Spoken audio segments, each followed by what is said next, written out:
ಕಂಜೂಸ್ಗಳು ಇಂಥವ್ರಿಗೆ ಅನ್ನ ಹಾಕ ತಾಕತ್ ಕೊಟ್ಟಿರೋದಂತೆ ಒಕ್ಕಲಿಗ ಸಮುದಾಯದವರು. ಇವನು ಯಾರಿಗೋ ಮಾತಾಡಿ ಜಯಿಸ್ಕೋಬೋದು ಅಂತಕ್ಕಂಥದ್ದು ಏನಾರ ತಿಳ್ಕೊಂಡಿದ್ರೆ ಅದನ್ನು ಬಿಟ್ಬಿಡು. ನಿನಗೂ ಸಹ ಸರಿಯಾದ ಪಾಠವನ್ನು ಮುಂದಿನ ದಿನಗಳು ಕೊಡ್ತೀವಿ. ತಾಲೂಕು ಆಡಳಿತಕ್ಕೂ ಎಚ್ಚರಿಕೆಯನ್ನು ಕೊಡ್ತಾ ಇದ್ದೀವಿ. ಈ ಕೂಡಲೇ ಅವನ ಮೇಲೆ ಕೇಸ್ ದಾಖಲು ಮಾಡಬೇಕು, ರೌಡಿ ಶೀಟ್ ಮಾಡಬೇಕು, ಮೈಸೂರು ಜಿಲ್ಲೆಯಿಂದ ಗಡೀಪಾರು ಮಾಡಬೇಕು. ಆಗ ಇವನಿಗೆ ಒಕ್ಕಲಿಗರ ತಾಕತ್ತೇನು ಅಂತ ಗೊತ್ತಾಗುತ್ತೆ ಅಂತಕ್ಕಂಥ ತಮ್ಮ ಮಾಧ್ಯಮದ ಮೂಲಕ ಹೇಳ್ತಾರೆ. ಅವನು ಈಗ ರೂಲಿಂಗ್ ಇರ್ತಕ್ಕಂಥ ಕಾಂಗ್ರೆಸ್ ಪಕ್ಷದ ಚೇಲ 420 ನನ್ನ ಮಗ ಭೂಗಳ್ಳ ಇವೆಲ್ಲಾನು ಇಟ್ಕೊಂಡು ಅವ್ರ ಪಕ್ಷದಲ್ಲಿ ಅವ್ನು ಇಟ್ಕೊಂಡ್ರೆ ಅಂತ ನಾಚಿಗೇಡಿನ ಸಂಗತಿ ಇನ್ನೊಂದಿಲ್ಲ.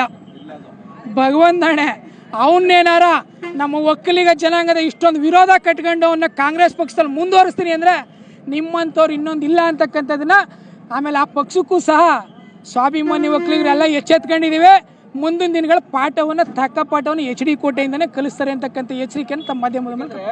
ಹಾಲಿ ಉಪಮುಖ್ಯಮಂತ್ರಿ ನಿಮ್ಮ ಸಮುದಾಯದ ಕಾಂಗ್ರೆಸ್ ಪಕ್ಷದ ಅವರು ಮಾತನಾಡಬೇಕಿದೆ, ಯಾಕೆ ಮಾತನಾಡ್ತಿಲ್ಲ ಅವರು ಅಂತ? ಅದು ಅವ್ರ ವೈಯಕ್ತಿಕ ಅನಿಸಿಕೆ. ನಾವು ಸ್ವಾಭಿಮಾನಿಗಳು ನೋಡಿ ಸಾವಿರಾರು ಸಂಖ್ಯೆಯಲ್ಲಿ ಸೇರಿದ್ದೀವಿ. ನಮಗೆ ನಮ್ಮ ಸಮುದಾಯ ಮುಖ್ಯ. ಇವತ್ತೇನಾರ ನಾವುಗಳು ಇವ್ರುಗಳು ಎಲ್ಲ ಗುರುತಿಸ್ಕೊಂಡಿದ್ದೀವಿ ಅನ್ನೋದು ಸಮುದಾಯದ ಮೇಲೆ ಗುರುತಿಸ್ಕೊಂಡಿದ್ದೀವಿ ಹೊರತು ಬೇರೆ ಯಾವುದೇ ದೃಷ್ಟಿಯಿಂದ. ಇವತ್ತು DCM DK ಶಿವಕುಮಾರ್ ಅವ್ರಿಗೆ ತಮ್ಮ ಮಾಧ್ಯಮದ ಮೂಲಕ ಒಂದು ಮಾತು ಹೇಳ್ತಾ ಇದ್ದೀನಿ. ನೀವು ಮುಖ್ಯಮಂತ್ರಿ ಆಗಲಿ ಅಂತ ನಮ್ಮ ಸಮುದಾಯದವ್ರು ಓಟನ್ನು ಕೊಟ್ಟರು, ಅರ್ಥ ಆಯ್ತಾ? ನಿಮ್ಗೆ ಈಗ ಅನ್ಯಾಯ ಮಾಡ್ತಾ ಇದಾರೆ, ಮೋಸ ಮಾಡ್ತಾ ಇದಾರೆ.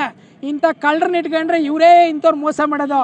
ದಯಮಾಡಿ ಎಚ್ಚೆತ್ಕೊಂಡು ಈಗಲೇ ಕಾಂಗ್ರೆಸ್ ಪಕ್ಷದಿಂದ ಅವನ್ನ ಉಚ್ಚಾಟನೆ ಮಾಡಿ ತಾಲೂಕು ಆಡಳಿತ ಜಿಲ್ಲಾಡಳಿತ ಇಂಥ ಕಿಡಿಗೇಡಿಗಳನ್ನ ಜನಾಂಗದ ನಡುವೆ ವಿಷ ಬೀಜ ಬಿತ್ತವ್ರನ್ನ ಮೈಸೂರಿಂದ ಗಡೀಪಾರು ಮಾಡಿ ರೌಡಿ ಶೀಟ್ ಮಾಡಿ ಅಂತ ತಮ್ಮ ಮಾಧ್ಯಮದ ಮೂಲಕ ಒತ್ತಾಯನ ಮಾಡ್ತಾ ಇದ್ದಾರೆ. ನಮಸ್ತೆ.